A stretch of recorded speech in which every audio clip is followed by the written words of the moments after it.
What up, YouTube? You already know. Big Lou tapping back in. What to do with Big Lou NFZR2, baby.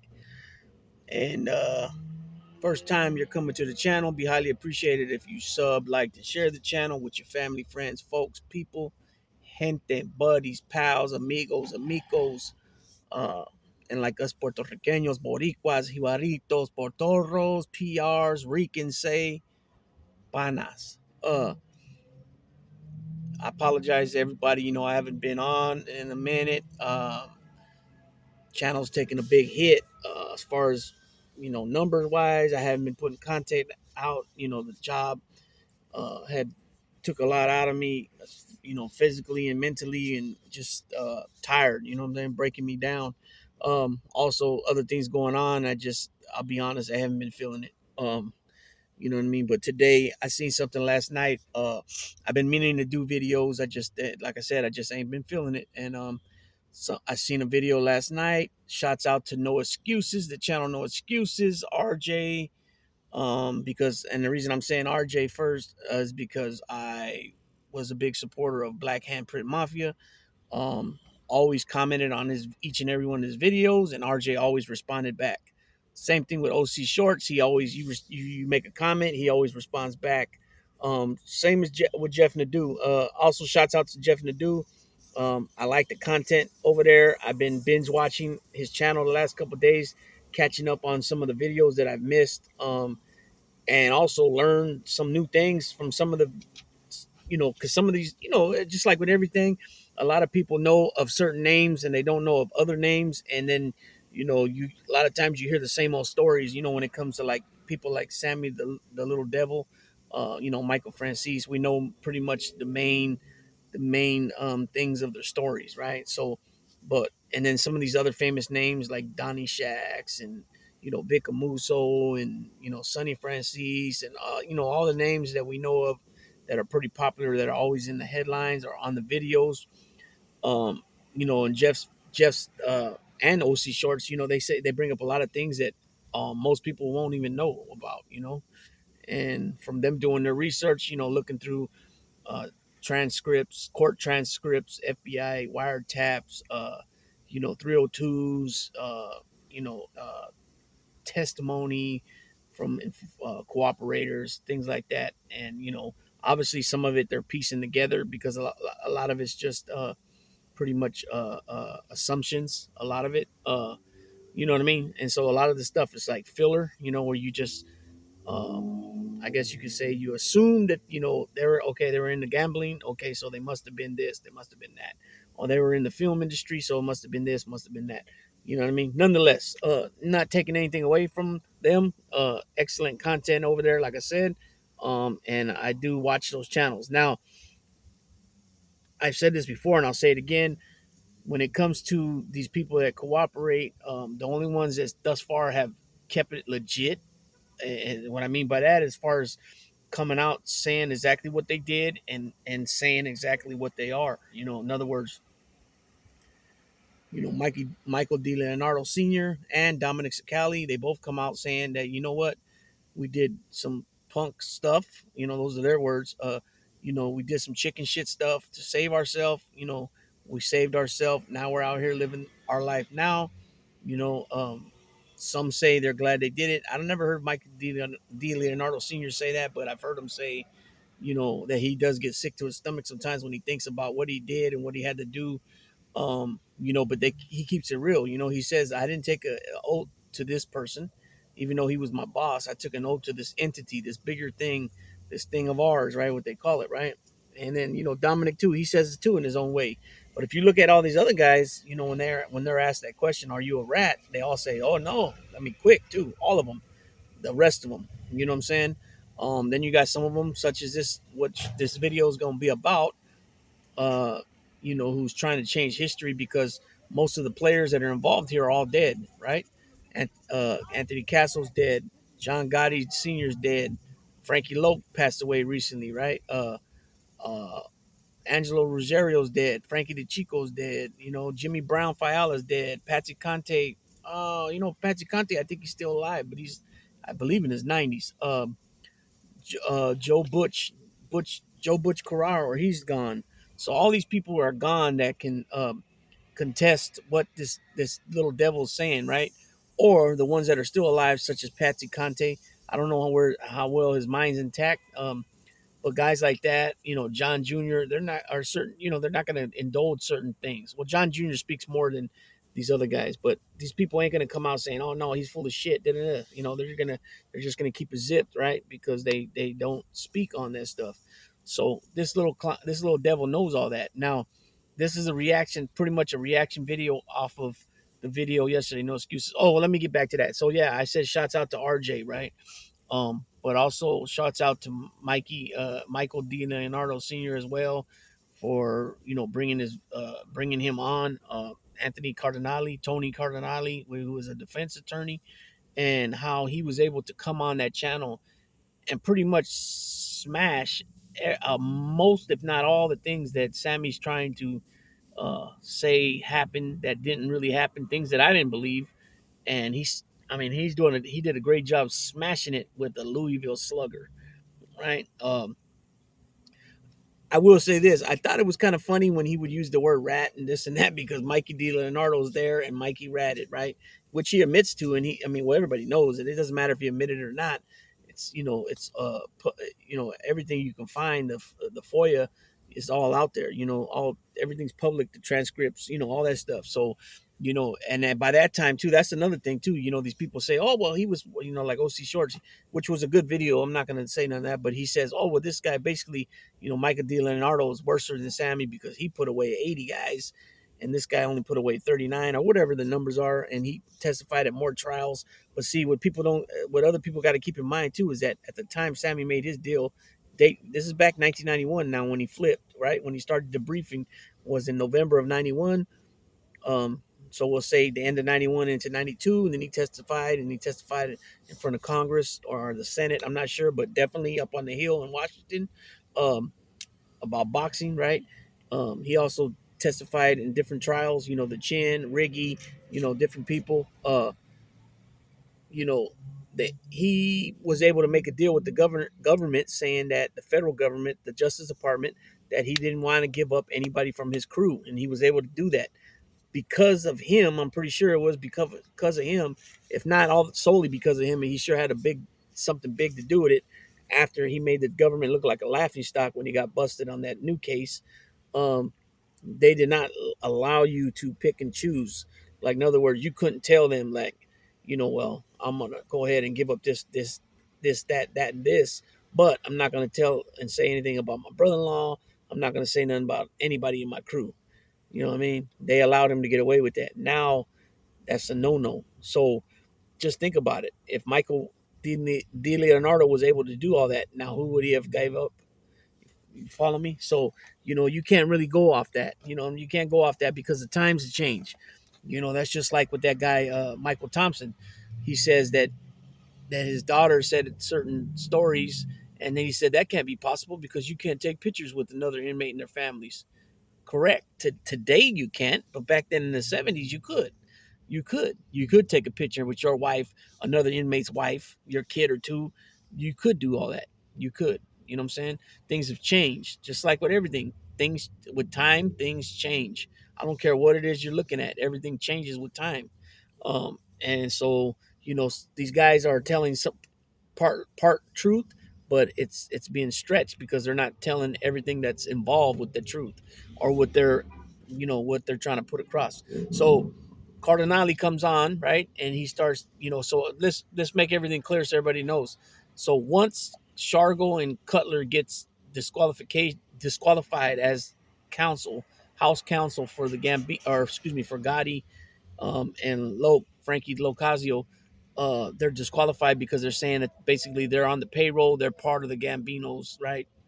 Yada yada yada. So they get disqualified by, I think it was Judge Glasser, and he disqualifies them. Then steps in Albert Kruger. I forgot. I don't remember how to pronounce it. He's the bald-headed guy. He took over as Gotti's attorney, and Anthony Cardinale is representing Frankie Lope. And this is after Gravano testifies, or he debriefs, and he already flipped. and he's on the government side now. Um, so I don't know if you guys are aware of this, but Anthony Cardinale, like he says in the video, he came up working with F. Lee Bailey, right? The Patty Hearst case, and you know, and when things financially weren't being handled right for what he was owed, he decided to take off, and he even named his daughter's middle name is Lee, F. Lee Bailey. He named his daughter. That's how tight he was with F. Lee Bailey. So if you guys remember, Sammy does say that F. Lee Bailey came and had a meeting, and he says, "I'm not taking the case." He turns the case down. Now anybody knows that type of case and those type of names, you get, first of all, you're gonna get the big notoriety, right? Which if F. Lee Bailey was already a hell of an attorney already. This is before OJ, just before the OJ, right? This is like, I don't know exactly how long. Maybe the OJ. I think OJ got busted in '92, I believe, but I think the trial was '94, if I remember correctly. But it's somewhere around there, '92, '93, '94. And so F. Lee Bailey was already a big name. Otherwise, he wouldn't be on the dream team for OJ, right? So there's no way that F. Lee Bailey would have turned down a case like that. Plus, Cardinale breaks down what was going on in F. Lee Bailey's life at the time, and he needed money. He said he needed money is as important as he needed oxygen. So just think about it. Taking on a case like that, probably easily, probably $1 million to $2 million to represent. I would imagine. You figure it's a life case, right? I don't know if they ever had the death penalty on the table. I'm thinking probably so, right? And so it's going to be a long, it's going to be a long case. It's going to be a long case, and it's going to be a lot of work involved, right? So there's no way F. Lee Bailey would turn that down, especially like I just said.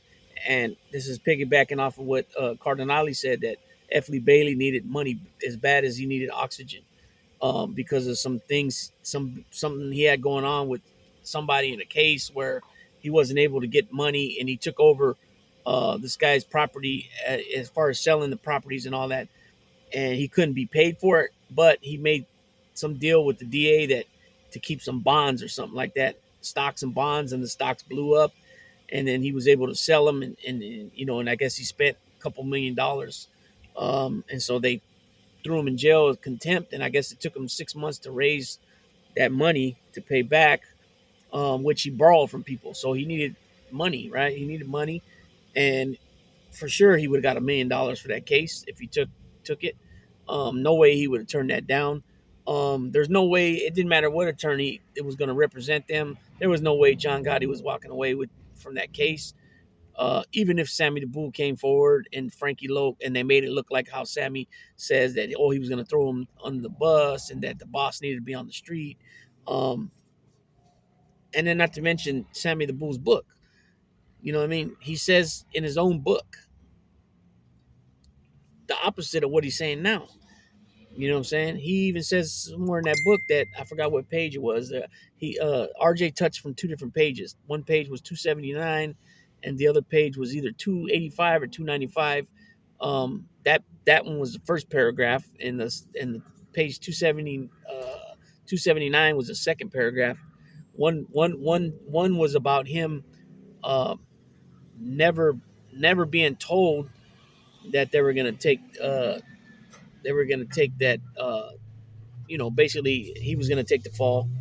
So that's what Sammy's doing now. So he's, if you didn't say it in either the interview with Diane Sawyer, and you didn't say it in the book that was written by Peter Moss, um, but now 30 years, 20 plus years later, and now it's 30 years, and the reason why I say 20 something plus is because originally when he came on YouTube, it was, I think he's been on YouTube for what, 2 years now, 2 years plus, right? I think, so you figure, you take back, this happened in December of '90, they got arrested.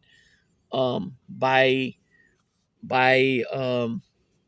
November of '91, he flips, right? Okay, so pretty much 1992. So 1992, now we're in 2023, that's 31 years, but dating back 2 years back, it would be 29 years plus. Okay, another thing is this, and Cardinale brought this up too. He said that those tapes were played in the bail hearing. So you'll get arraigned first. If it's the same as the state prison or state, you get arraigned first, and then you have a hearing. You know what I'm saying? So that should have been his second court date, if not his first court date. They might have did the bail and all that in the first court date. I'm not sure, but the tapes were played, so this was known about these tapes way back. You know what I'm saying? Way back in the beginning of everything, beginning of the proceedings of that case.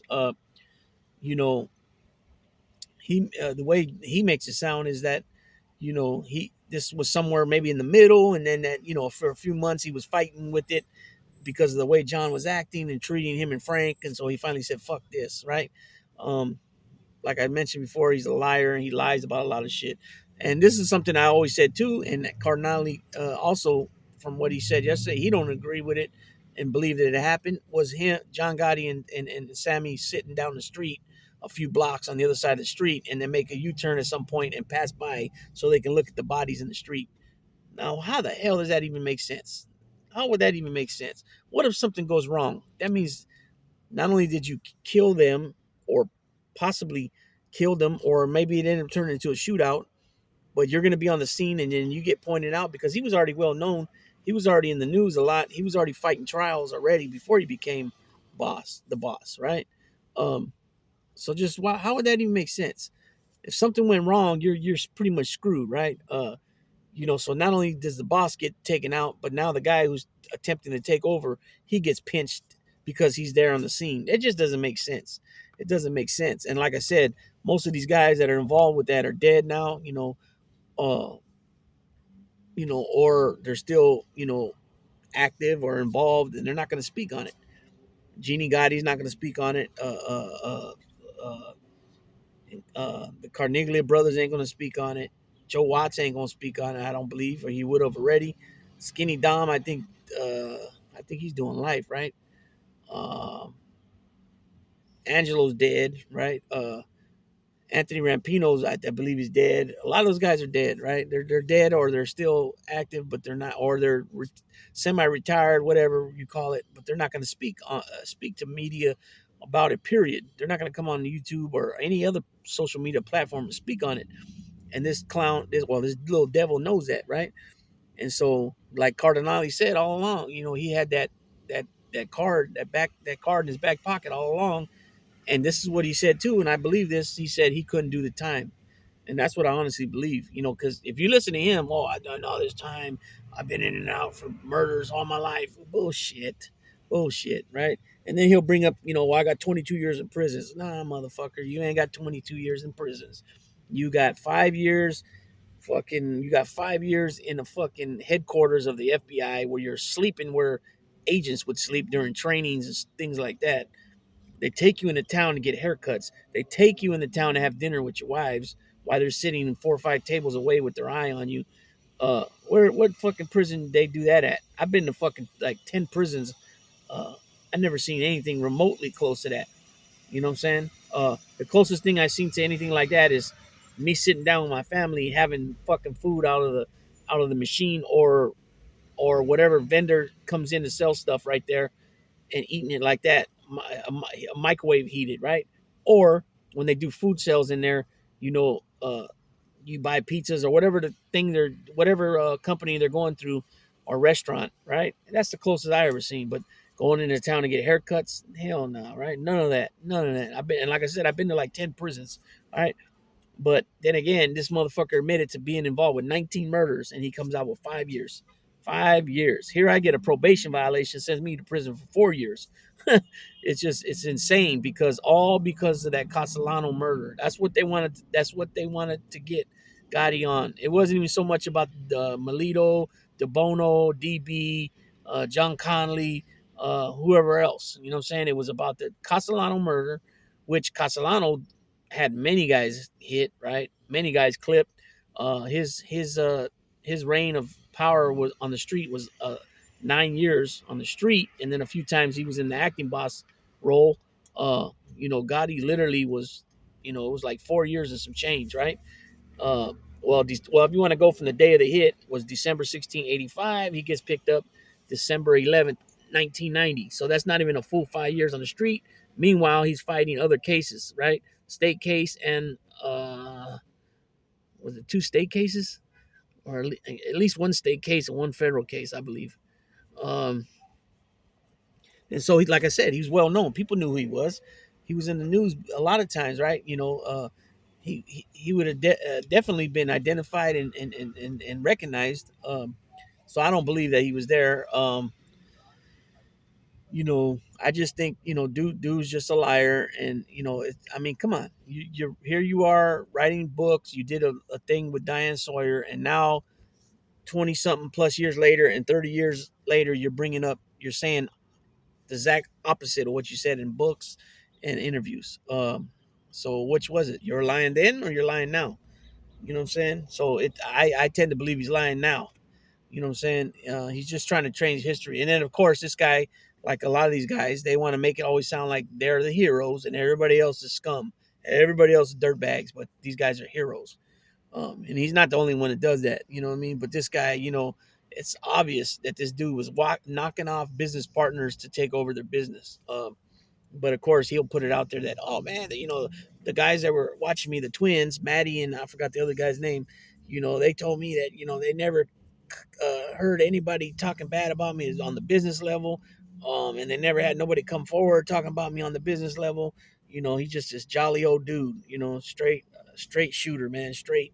He's full of shit. You know what I'm saying? We all know that each and every time, like even like my Leonardo brought up a few times, like if you had beef with DeBono these many times, why would you still continue to do business with him? At different times in the future. Here he is holding out on money, and then whatever you guys agree, then later on he changes, and then it says that he had to pay for this, that, and this, and that, and whatever, and that's why it came out of your end or whatever it is.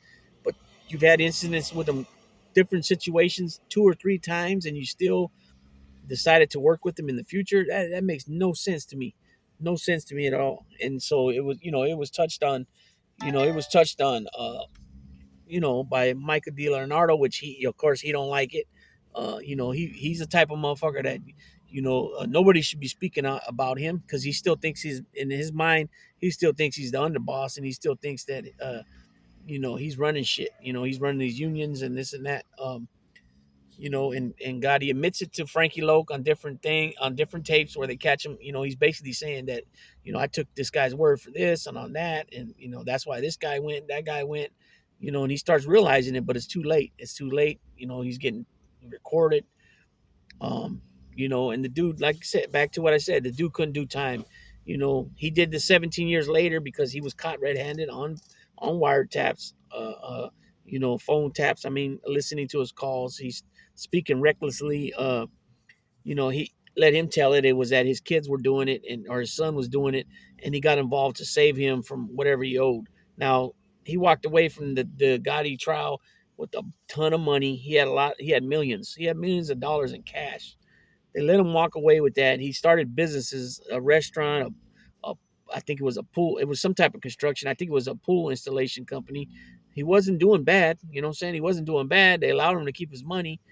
I'm not sure if he got the money from the book or did that son of Sam Law come in when that dude Ron, what is it, Ron Kirby, I think his name is, the guy with the ponytail. He was representing the families. I don't know if they were able to get money compensated out of the book, but nonetheless, he still walked away with millions of dollars. They probably even sold. The government probably did him a favor and sold, took care of selling some of his properties and things like that, so he didn't have to.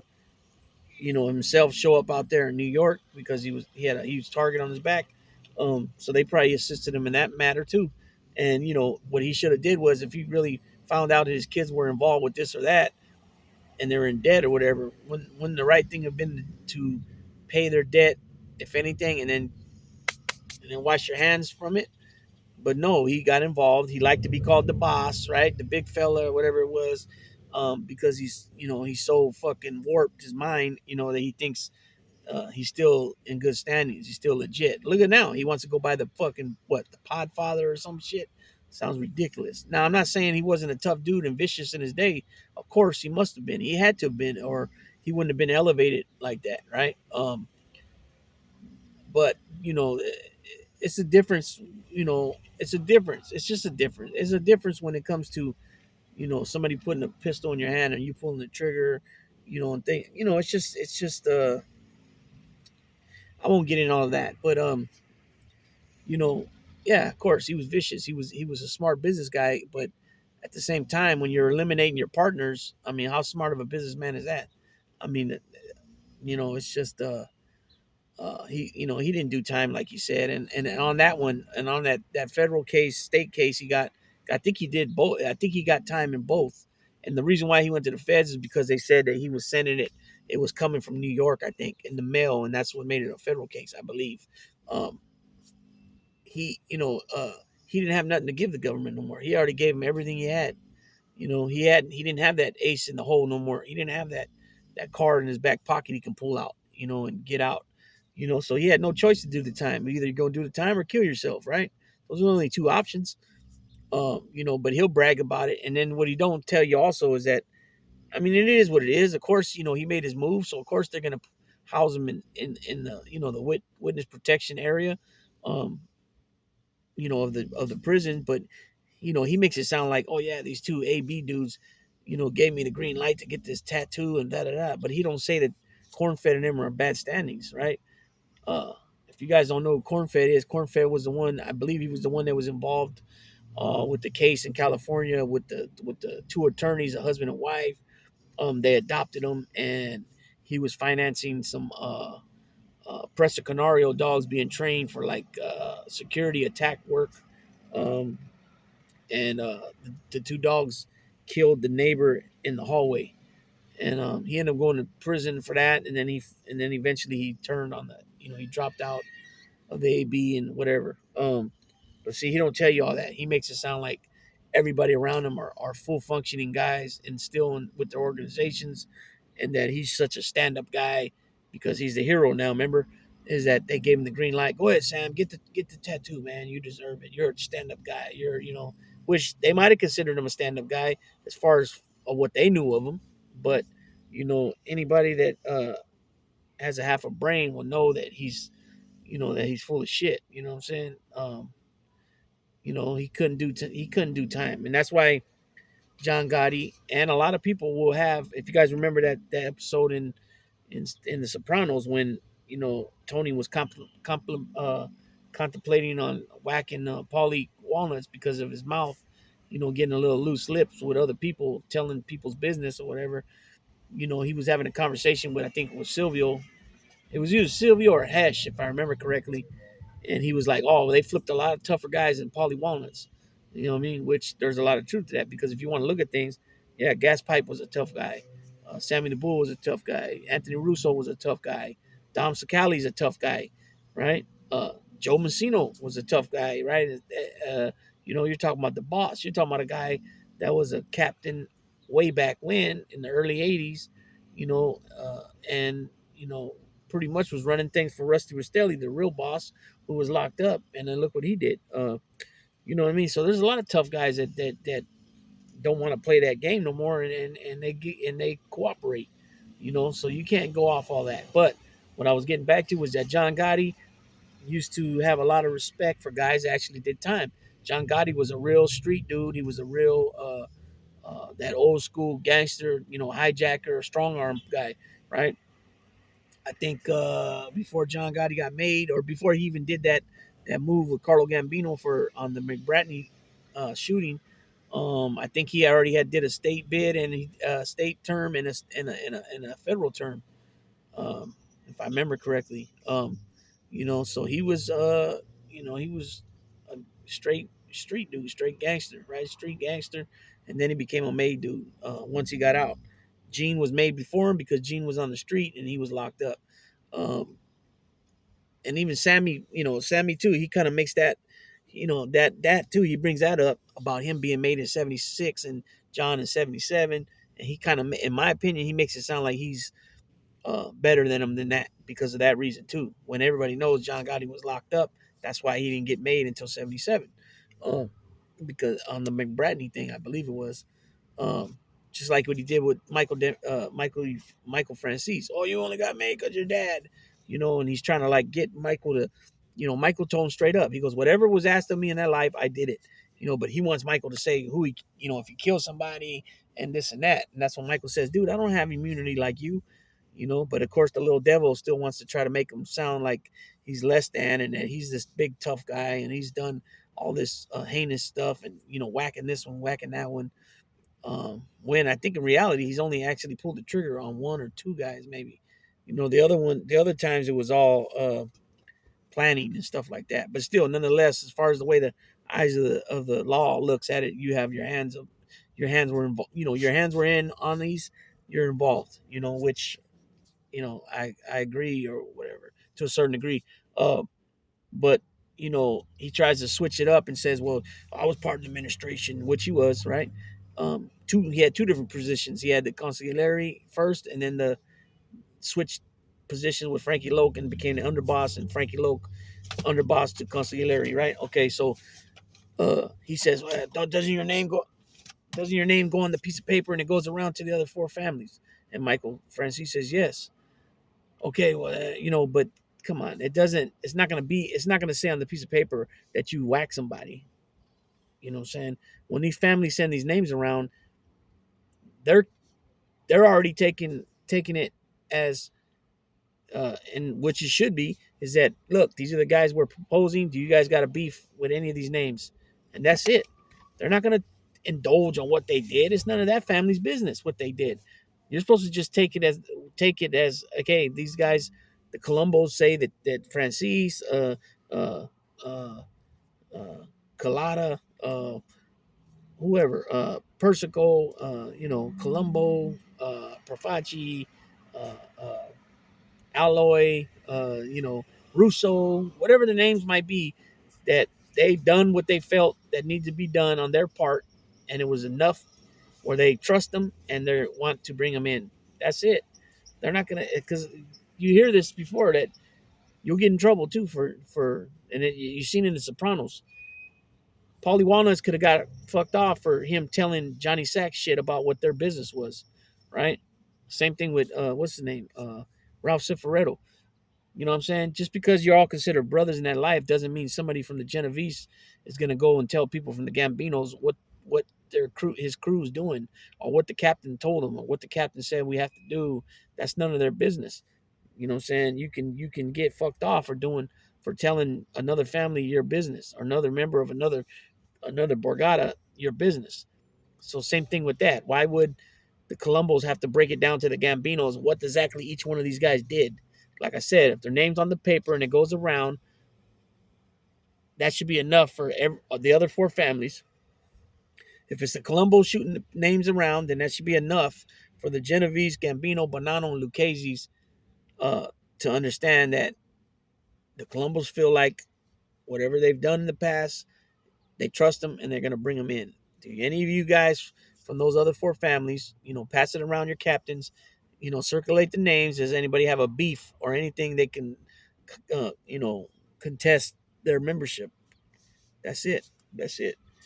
So um, I suggest anybody that's watching this video go to the channel No Excuses and watch the video for yourself. Anthony Cardinale. It was just posted yesterday, which was Thursday. It's about an hour and a half, hour and 40-minute video. Goes fast because it's pretty interesting on all his the way he thinks everything is, the way if that makes sense. Like, in other words, uh everything that all Sammy's contradictions, this man did a great job of combating it. Like I said, he smashed damn near all of it, if not all of it, with the Louisville Slugger. You know what I'm saying? I mean, he Hulk smashed it. You know what I'm saying? On everything Sammy has said, to make it look like John Gotti was going to throw him under the bus. He even said that John Gotti made it clear to him that at no time do you come to talk to Frankie Loke without having me out and my attorneys there as well. We're all either going to fall together or we're going to win this together. So if you're saying we're either going to fall together or win this together, how is that saying that we're throwing anybody under the bus? It just doesn't make sense. Like, even Karen comes on, oh yeah, my dad, blah, blah, blah, blah. He's always throwing somebody under the bus. He's the one throwing motherfuckers on the bus, just like his family. He throws them under the bus, right? When, oh, well, they were selling drugs. Okay. Like I said, any good father would either took care of the debt if they thought it was serious or some problems could happen. And if you had the money, you would take care of the debt and then scold your kids and get the fuck out that life. But what are you doing? You know what I'm saying? Not join them and then become wanting everybody to call you the big guy, the boss, and this and that, right? But that doesn't even make sense. Like I said, even if Sammy agreed to talk, even if he agreed, like when he said, "That what you really want to do, John?" And John says, "Yeah, the boss got to be out there. The streets needs the boss." Um, that how is that even? I mean, how is that even true when Carmine was the boss for years behind bars, right? Rusty Rastelli years was behind bars. Vito Genovese was behind bars. Lucky was behind bars, and then he gets deported, and then Frank Costello takes over on the acting. I think on the acting basis, but eventually he becomes boss, and then Vito makes his move when he comes back from Italy. But that's possible to be the boss behind bars. It's happened many times over. Look at Vic Amuso. He's been down 30 years. He's still the technical official boss. You know what I'm saying? So uh, to say, that, oh, he was gonna throw me under the bus. There was nothing that man could have said or done that was gonna get him off the hook. They had tapes of him saying, this, that, or whatever, and that he signed off on it. So he's saying right then and there he's part of it. Now look at Frankie Loke didn't ever say nothing about killing nobody, but for the fact that John Gotti's talking about hitting DeBono, talking to Frankie, and Frankie's, doesn't say, "Oh no, John, don't do that," or he didn't go warn DeBono, he went down for it too, And I think they ended up wrapping up. I think Frankie Lowe got 7 life sentences. That's what I heard yesterday. I wasn't aware of that, and so he did what? Frankie Lowe passed away in what 2020? I think in 2020, right? Or 2021. No, 2021, I believe it was. Maybe it might have been 2022, but he did about 30, 31 years in there, you know, and he shouldn't have. He shouldn't have. And what I didn't understand about that is that when he did this compassionate release hearing, he goes right back in front of the judge that sentenced him. In my opinion, that's not. That's like, that's like tainted. If he was the one that sentenced him, why would you go back in front of him? I don't know if that's the procedure they do in the feds or not, but uh, it shouldn't be that way. It shouldn't be that way. But then again, that's one of the reasons why I say prison reform is big, is huge, needly. It's needed to be done fast because there's some jacked up stuff that go on in the feds, the court system. As far as, like I've mentioned many times, like the discovery pack. They can hold it. Your discovery, they can hold it all the way up until like 30 days, 45 days, or 60 days until trial starts. Like, well, how can your attorney prepare for a defense if they don't even know what's all involved with your discovery? Um, that's unethical. That's common sense wrong. You know what I'm saying? So I don't know. But anyways, peoples, I'm gonna go ahead and tap out on this. It's Friday. You guys always know I always say be responsible out there. If you're gonna go out there and have a good time and kick it, whatever, make sure that have things in place, planned out, have that designated driver, have your Uber and Lyft account set up so that you can set up a ride, call the taxi if you have to, and if it comes down to you can't get any of that, walk. It's better to walk than to drive, period. I don't care if it's only 4 or 5 blocks. I've said this before. You don't have to take my word for it. You could watch Stay Awake TV and hear Sticks' story. Um, and I always say this: make sure that you pay attention. Always, your awareness is very important. If you get some gut feeling that something don't seem right, get out of there immediately. When you get in your vehicle, lock your doors immediately. Don't give nobody the upper hand to get the have the jump on you. Um, and yeah, have a blessed, positive, productive remainder of the day today, Friday, and also Cinco de Mayo weekend. Um, and yeah, go back and check out that video. Like I said, on No Excuses channel. Shouts out to RJ and Mike DiLeonardo Sr. for bringing that gentleman on. Anthony Cardinale, defense attorney. I think now he does. I think now he speaks to young attorneys. I'm not sure if he's a professor or if he just makes speeches at law schools or what. But he's in his 70s now. Uh, he had a good career. So go check out that thing, and you can. There's even more points that he hit than I brought up today, but those are the main ones.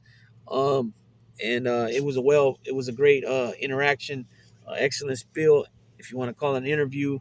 Um, it was all that, you know what I'm saying? So go check it out.